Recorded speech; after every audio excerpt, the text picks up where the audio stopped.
গত 5-7 বছর ধরে আমি বিশেষভাবে দেখছি পুরো হিমালয়, ওইখান থেকে কাশ্মীর থেকে আমাদের সিকিম অবধি অনেকবার এরকম ক্লাউড ব্লাস্ট হয়েছে, বাঁধ ভেঙেছে, বসতি চলে গেছে, গ্রাম চলে গেছে। গতবারে উত্তরাখণ্ড ইত্যাদি আমরা দেখেছি। সিকিমে পরপর 2 বছর হলো মিলিটারি ক্যাম্প চলে গেল।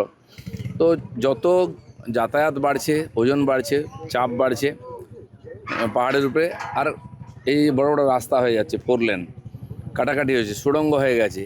তো এতে পাহাড় তো কমজোর হয়, আর ইদানিং যেভাবে এই ধরনের বৃষ্টি, মেঘ ভাঙা বৃষ্টি হচ্ছে, তার একটা বিরাট প্রভাব পড়ছে। ফলে যারা বসতিতে আছেন ওখানে বা যারা বেড়াতে দিতে যাচ্ছেন পাহাড়িতে, দুটোই খুব রিস্কি হয়ে গেছে। আমার মনে হয় সরকারের একটা ভাবা উচিত যে ডেভেলপমেন্টের নামে যা ইচ্ছা করা যায় না, বড় বড় বাড়ি, বড় বড় রাস্তা, যেখানে সেখানে সুড়ঙ্গ ইত্যাদি ইত্যাদি। আর এটা একটা পলিসি না তৈরি করলে আগামী দিনে আরও বড় বিপদ হবে।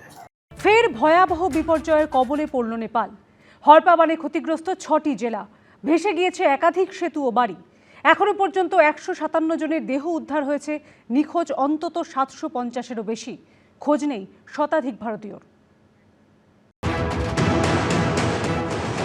এই দৃশ্য হার মানাবে হলিউডের ছবিকেও। ধেয়ে আসছে সাক্ষাৎ মৃত্যু। প্রাণ বাঁচানোর তাগিদে নিরাপদ জায়গার খোঁজে দৌড়চ্ছেন সবাই, কিন্তু শেষ রক্ষা হলো না।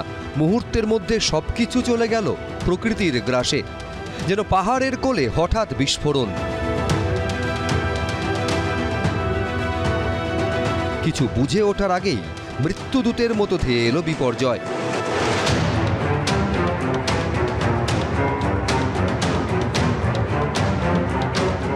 কাগজের মতো ভেসে গেল কংক্রিটের সেতু, কাদা জল পাথরের স্রোতে ভেসে গেল বাড়ি গাড়ি।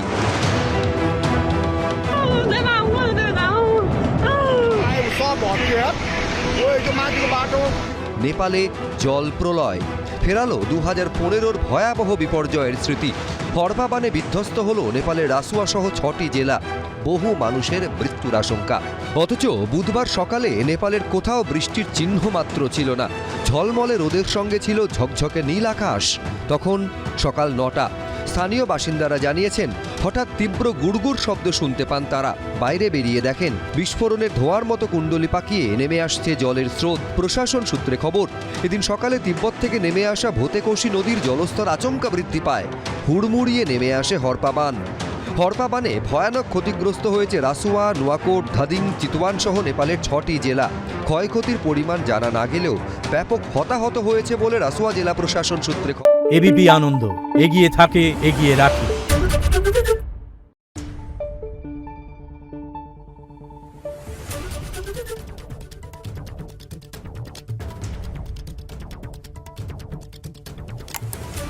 Thank you.